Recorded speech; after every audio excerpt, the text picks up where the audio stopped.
بسم اللہ الرحمن الرحیم۔ معزز خواتین حضرات، السلام علیکم ورحمۃ اللہ وبرکاتہ۔ والدہ کے بعد بچوں کی نگہداشت پر کس کا سب سے زیادہ حق ہے؟ یہ ہے ہمارے آج کے حدیث کے سبق کا موضوع۔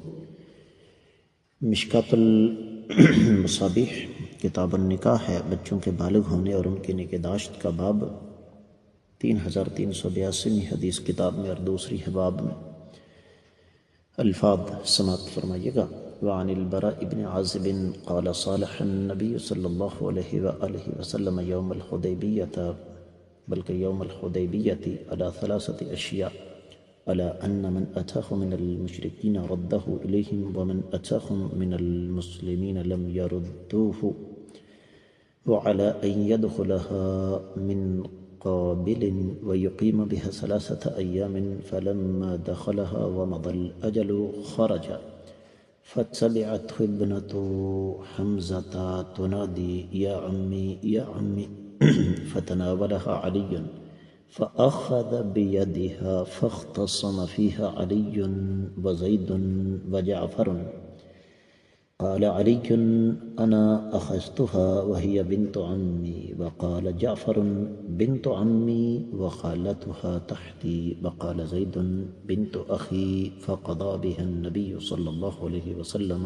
لخالتها، وقال الخالة بمنزلة الأم، وقال لعلي أنت مني وأنا منك، وقال لجعفر أشبهت خلقي وخلقي، وقال لزيد أنت أخونا ومولانا، متفق علیہ۔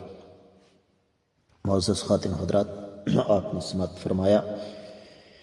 یہ روایت صحیح بخاری اور صحیح مسلم میں ہے۔ تفصیلی حوالہ نوٹ فرمائیے۔ صحیح بخاری کتاب الصلح اور 6 باب ہے کہ صلح نامہ میں کیا لکھنا کافی ہے۔ 2699 حدیث ہے، 1781، 1844۔ اسی طریقے سے سنن ترمذی میں 938، سنن ابی داؤد میں 2278، اور بھی بہت ساری کتابوں میں حدیث موجود ہے۔ ترجمے کی طرف بڑھتے ہیں۔ سیدنا براء بن عازب رضی اللہ تعالیٰ عنہ بیان فرماتے ہیں کہ نبی کریم صلی اللہ علیہ وسلم نے حدیبیہ کے مقام پر 3 چیزوں پر صلح فرمائی۔ 1، مشرکین میں سے جو شخص اسلام قبول کر کے مسلمانوں کے پاس آئے گا، مسلمان اسے واپس کر دیں گے، لیکن جو مسلمانوں کی طرف سے مرتد ہو کر کافروں کے پاس چلا جائے تو کافر اسے واپس نہیں کریں گے۔ اور آقا علیہ السلام آئندہ سال مکہ میں داخل ہوں گے اور وہاں 3 دن قیام فرمائیں گے۔ جب آپ مکہ میں تشریف لائے، مدت پوری ہو گئی، آپ نے واپسی کا ارادہ فرمایا تو سیدنا حمزہ رضی اللہ تعالیٰ عنہ کی بیٹی آپ صلی اللہ علیہ وسلم کے پیچھے چچا جان کہہ کر آوازیں دینے لگی، تو سیدنا علی رضی اللہ تعالیٰ عنہ نے اس بچی کا ہاتھ پکڑا، اور سیدنا علی رضی اللہ تعالیٰ عنہ کے ساتھ سیدنا جعفر، سیدنا زید رضی اللہ تعالیٰ عنہما نے جھگڑا شروع کر دیا اس بچی کے بارے میں۔ تو سیدنا علی رضی اللہ تعالیٰ عنہ نے فرمایا میں نے اسے پکڑا ہے اور یہ میرے چچا کی بیٹی ہے۔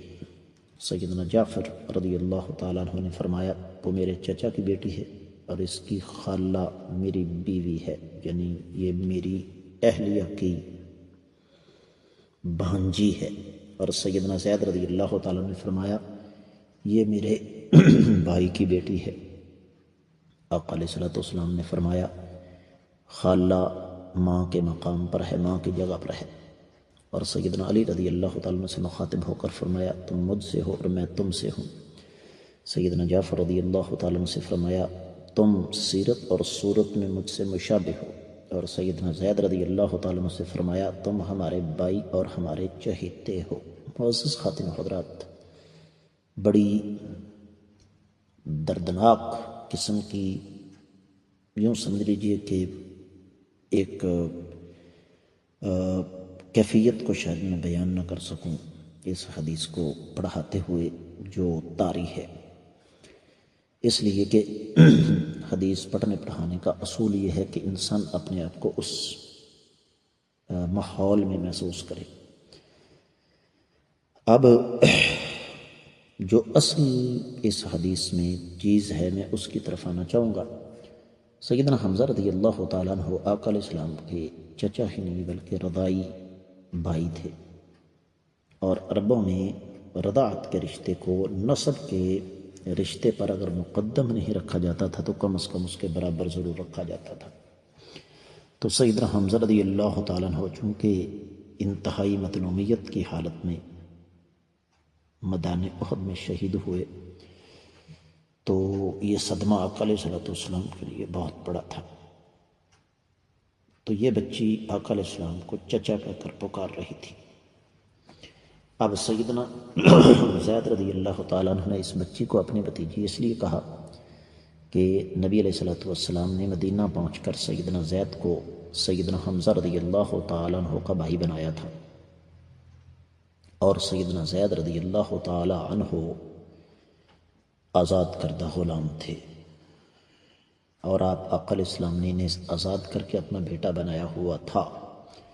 تو نبی کریم صلی اللہ علیہ وسلم نے جو ایک فیصلہ فرمایا کہ خالہ والدہ کی جگہ پر ہے تو بات بالکل واضح ہے، لیکن اپنے ان تینوں ساتھیوں کو آقا علیہ السلام نے ان کی حوصلہ افزائی کے لیے الگ الگ ان کا مرتبہ اور مقام بیان فرمایا۔ سیدنا علی رضی اللہ تعالیٰ عنہ اور آقا علیہ السلام ایک ہی دادا کی اولاد تھے،